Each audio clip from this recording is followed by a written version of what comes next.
Welcome to the Milsurp My channel.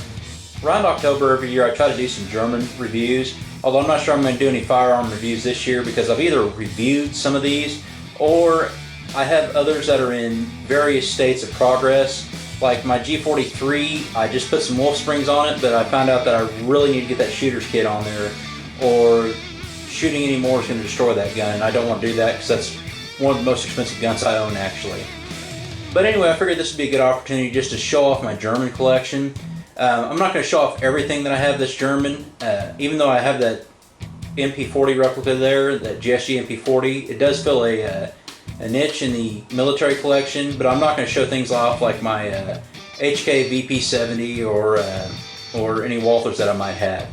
So anyway, let's get a little closer look at everything. First off is my Mauser 7184. It fires either 43 Mauser or some 11mm black powder cartridge. I'll have to look that up. And I'll probably just, put it on the screen here somewhere, the metric conversion of it. But I'm not sure if this one will be able to fire or not. First of all, this is a tube magazine fed, and the spring that pushes the next round up is very, very weak. So I'm not sure if I'll ever be able to fire this in anything other than single shot, with the magazine cutoff on. The problem is finding ammo for this. This is the rounds that I have found before, but somebody, if this focuses, whoever made it, they used 5100 brass to make it and machined a little rim in there. So those of you out there who own these rifles, maybe tell me if that's right or not. I'm not sure if that is or not. So anyway, there's the Mauser 7184. Next up is the Gewehr 88 commission rifle. This is Germany's first smokeless powder firing rifle.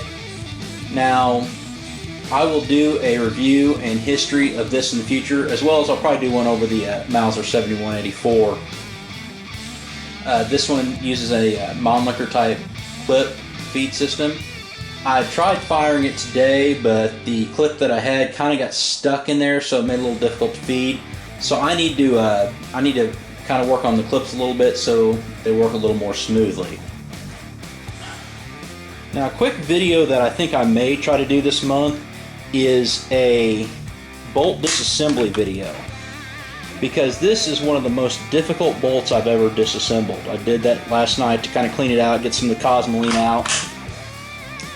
And the only thing I can really find on YouTube for bolt disassembly and reassembly is a video that I'm very thankful for, but it's a 25-minute long video.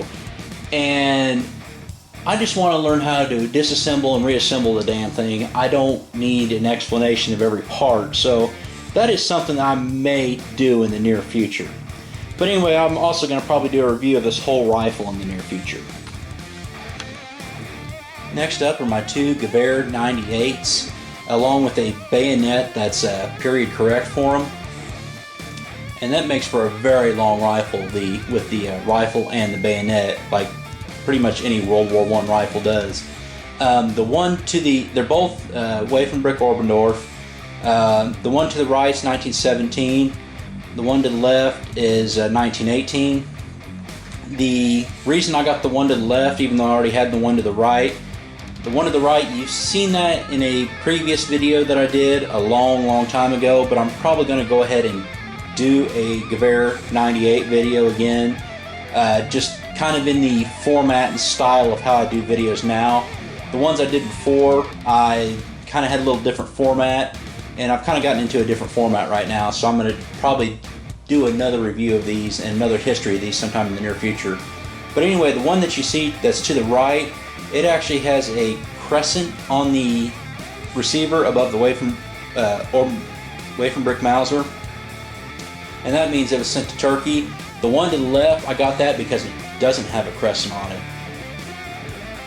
I don't know if you can see it, but the crescent's right there.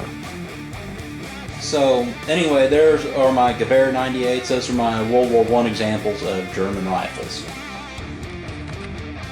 And all that should be a little better researched. Here's the bayonet that goes with it. That is a nasty looking thing. Something I definitely would not want to go through me.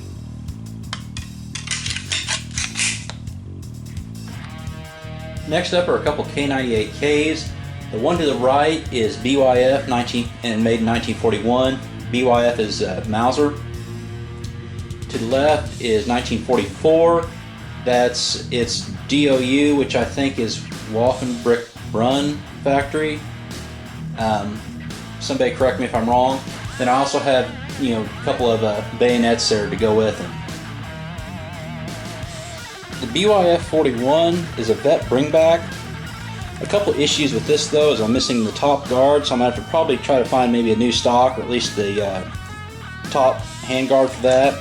And I'm missing the spring right there. Otherwise, this would be a really awesome rifle.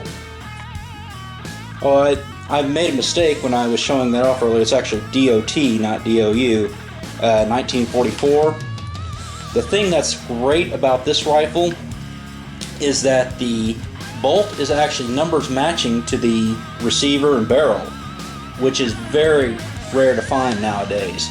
And that actually makes this K98K worth quite a bit more than your usual Mauser. And of course, got a couple bayonets to go with them. This K98K is an oddity that I just had to have when I seen it. For some reason, stars seem to align where you see information on the internet somewhere, then all of a sudden you see one for sale. Well, I'm in a Facebook group, a French rifle Facebook group that Ian McCollum happens to be in, and he was showing off his French K98K and showing off the markings of this. Well, wouldn't you know it, I went to the gun show later on that week, and they actually had one of these French K98Ks. So let me get you a little closer look on the receiver so you know what to look for. First little thing you notice that there's a star right next to the serial number. That's one of the indicators. And then of course the big one is the SVW MB, which I believe is the Moss factory. So I'm going to do a video on this rifle on its own too. Next up is one of the pride and joys of my whole Milsurp collection, my G43. Now the first time I took it out, it was basically a bolt action rifle, so I bought some wolf springs for it, took it out again today. Well, today as I'm filming this will probably be dropped sometime in October. But that had way over gas, and I'll throw in a picture of the brass that was spent that came out of it. And it actually trapped the bolt back. I need to get that shooter's kit in there, which will siphon down the gas system a little bit and not throw that bolt back as hard. And once I get that done, I will definitely do a video on this rifle. I just been waiting until I could get it in good shooting condition so I can get some footage for it, and I want to do a really good video on this rifle sometime in the future. Not much explanation for this one. This is the GSG MP40 clone. I did a video on this way back when. I might clean it up and try to do it again because I was not too impressed with the performance of this. So there we go there. Here's a pistol that will get its own video sometime in the future. A C96 broom handle Mauser. I have a wolf spring kit for it also that I need to install into it before I can get some good shooting footage and get going on that. Of course, this is my P08 Luger. I did a video on this last year, so make sure you check that out if you want to know more about this. This is my P38 Walther. And again, I did a video on this fall last year, so just check out the video on that if you want to find out more about this. And even though this was produced in Belgium, this is still my Nazi marked high power, and I did a video on this last spring. So again, check out the video if you wanted to find out more about this. To finish off the pistols, these are my Mauser mouse guns, basically, the Mauser pocket pistols. I did a video on this about 2 years ago, I think, so make sure you check out the video on this.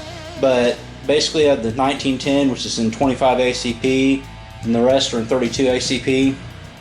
The 1914, the 1934, and of course the HSC. As I've showed before, the cool thing about the 1934 is it has a Kriegsmarine stamp on it, so that makes this one a little more special, a little more valuable, because as you know, World War II, most of the Kriegsmarine was a submarine, and 80% of those landed on the bottom of the Atlantic.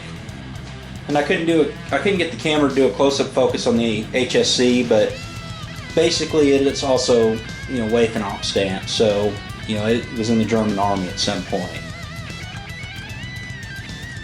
Finally, this is either an M35 or I suspect it's actually an M40 helmet. It has the it's just the one sticker on it, and I have tried to do a little research on these, but I know absolutely nothing about helmets. But the reason I know that it isn't a Model 42 is that it's still rolled up here, so that's an indication that's either a 35 or a 40. I think it's a 40 because it has the texture. It has the textured paint on it, and I think most of the 35s had you know, shiny paint on it. But you know, this still has the you know, inside to it, so that's pretty cool. And it has a couple markings, which I doubt I'm going to be able to get this thing to focus, but I don't know if you can see there the ETCC. I do know the ET tells what factory it's made at, so I do think that this is legitimate. And then there's a number in here too, which I'm definitely not going to be able to get. But that ET tells me that this is, makes me think that this is legitimate, and the person I bought it from I trust too, because he's somebody that's very well trusted in the Milsurp community here, and he isn't going to want to screw up his reputation. So that's the final piece of my German collection.